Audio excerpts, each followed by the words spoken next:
Hello and welcome to Accidental Vagabond. This is day 9, Montana to South Dakota. In the summer of 2023, my husband, our dog Penny, and I drove from northwestern United States to northeastern United States. Our final destination was to be East Machias, Maine, in Down East Maine. By the time we reached Montana, we had already driven the southern coast of Oregon and the northern part of California, then back up to southern Oregon and over to eastern Oregon, before heading east through Idaho. It is an odd route to choose when driving to the East Coast, but we had just returned to America after living for 7 years in Seoul, South Korea. Our first plan was to move to Portland, Oregon, and try to find jobs. But my husband got a job in East Machias in Down East Maine. And hence, that is why we headed off into this adventure that took us across the United States.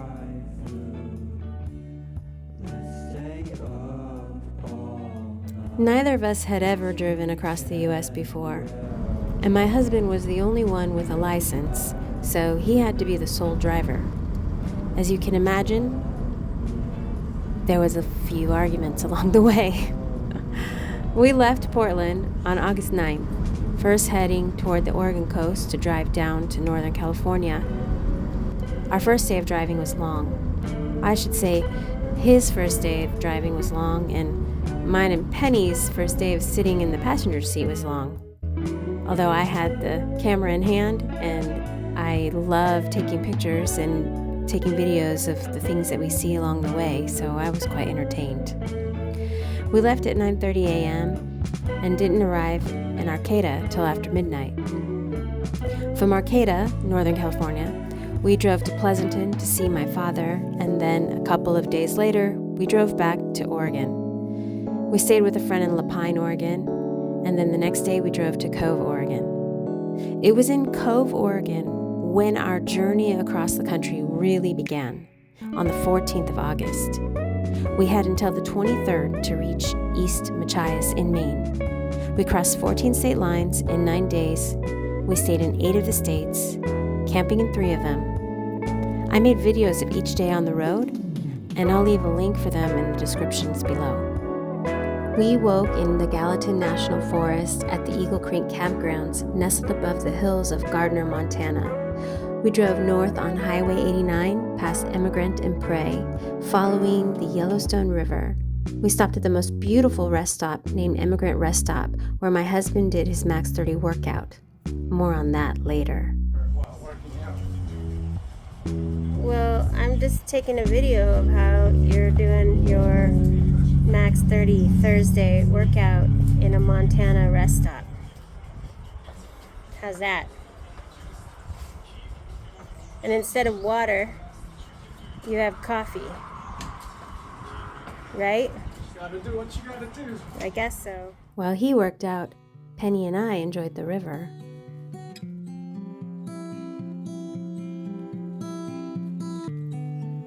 My husband has done the Max 30 workout faithfully for 5 years now. He's never missed a weekday workout, and this trip was no exception. The man is dedicated.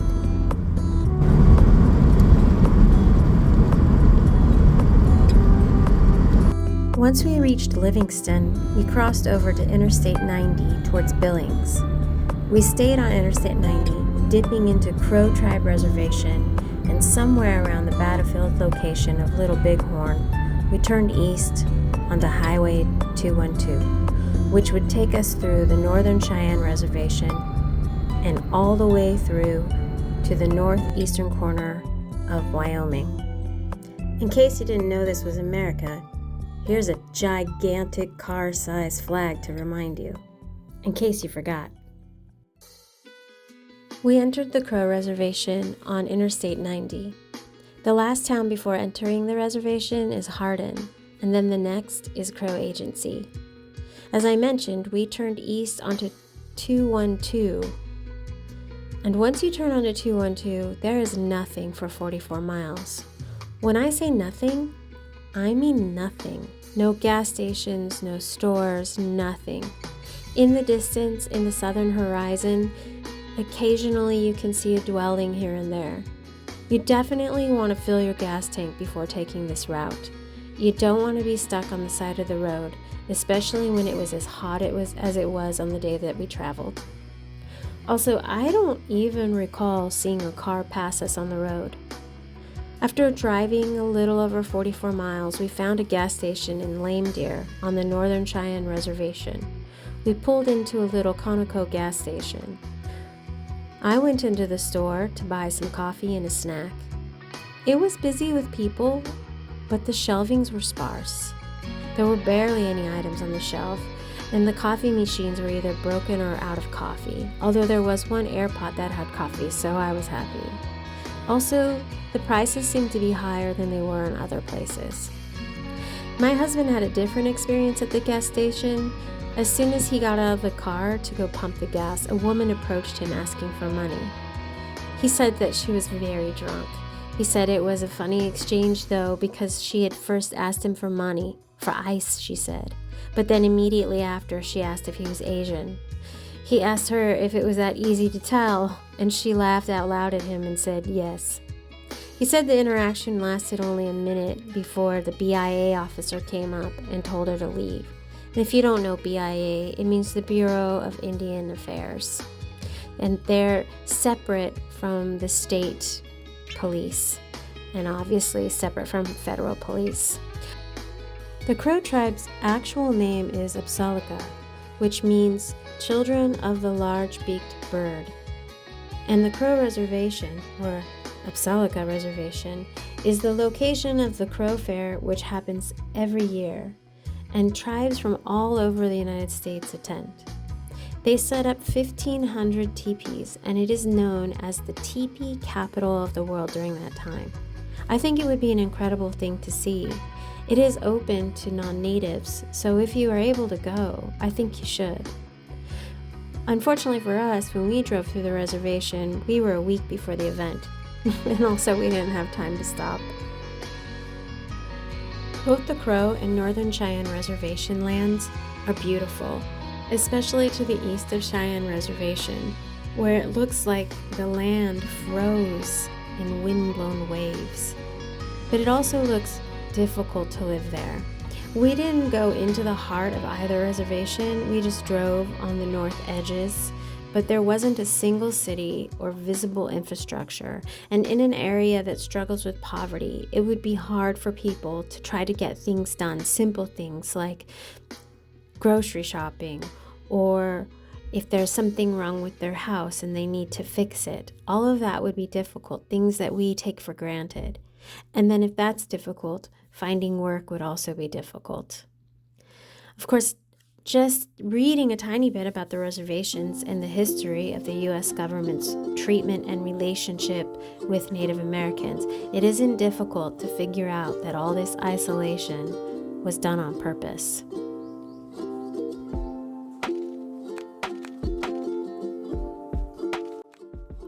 I think a lot of non-natives don't really even know why there are reservations, but with just a little bit of research, you can find some pretty unsettling information.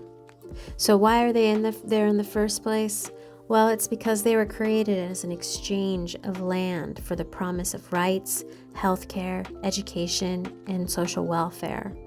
The tribes, back into the 1800s, late 1700s, the tribes would give up the land that the government wanted for land that the government chose for them. Now, why would they sign these treaties? Well, every treaty was made during a time of war or a threat of war, so they were signed under times of duress. But also the tribal leaders, they signed those for hope for the future. They saw what was happening with the white man, and many knew that the white men were going to stay. So they thought that if they signed these treaties, that the future generations would be protected. That the future generations, those that had to be moved from the Mississippi, from east of the Mississippi to the west of the Mississippi, that they would be protected in the future. and without interference from the U.S. government, because each of the treaties said that they would have some autonomy.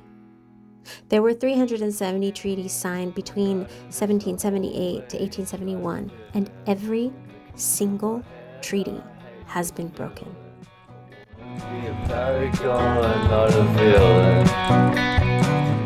Just scratching the surface of the history and just scratching the surface of just a little bit of information about the Crow Reservation and the Northern Cheyenne Reservation, you find shocking, heartbreaking information. And the shocking heartbreak is not about the Native tribes themselves, but how the U.S. government treats people on the reservations as if they are third-class citizens. And one extremely shocking thing I found out while doing a little research is that in 1978, and I'm going to mispronounce this, but in 1978, Oliphant versus Sugamish Indian Tribe, the Supreme Court ruled that federally recognized tribes had no authority to criminally prosecute non-tribal offenders for crimes committed on reservations. The Supreme Court, by that ruling, basically gave criminals permission to do whatever they want to Native American people with no recourse. And today, Native women and girls go missing at alarming rates, as they have been for years. In fact, in Montana alone, just in the state of Montana, Native Americans make up 8% of the population, but account for 26% of missing persons. In 2013, the Violence Against Women Act allowed tribes to prosecute some cases of domestic abuse and assault by non-tribal citizens, I should say. But the tribe has to meet specific conditions. So really, again, it does nothing to protect the people from violent crime committed by non-tribal citizens.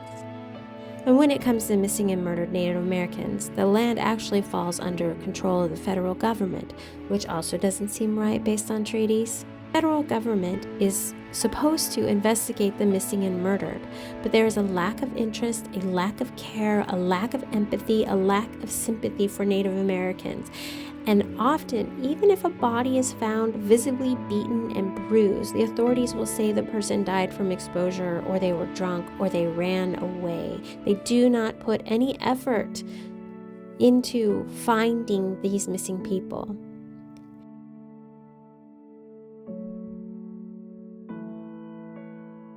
I wish that I had more of a platform in order to help spread awareness about the mistreatment of Native Americans and spread awareness about the lack of interest in finding missing people. Often families have to find their family members who've gone missing on their own, searching miles and miles of land to find out where they are, if they ever find them at all. And this has to change. This is a law that can be changed. Our Supreme Court is overturning laws all the time. Just look at Roe versus Wade, and we thought that was protected. This 1978 ruling needs to be overturned or amended. Native American people have the right to protect themselves from predators who are literally preying on their families.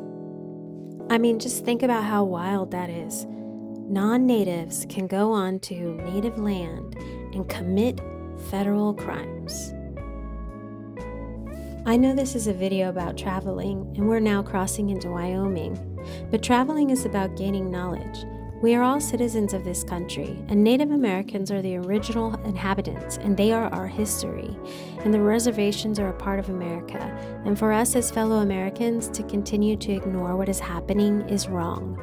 Very few people, if anyone, watches my videos, but if you are someone that made it this far, please go to the descriptions and follow any one of the links to find out more about the Crow and Northern Cheyenne reservations, and links about missing women and girls.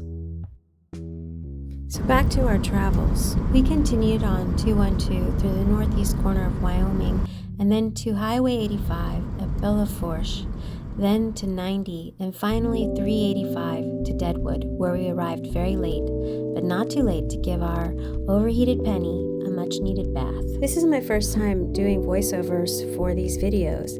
If you like it or don't like it, please leave a comment below. This is Accidental Vagabond. Goodbye.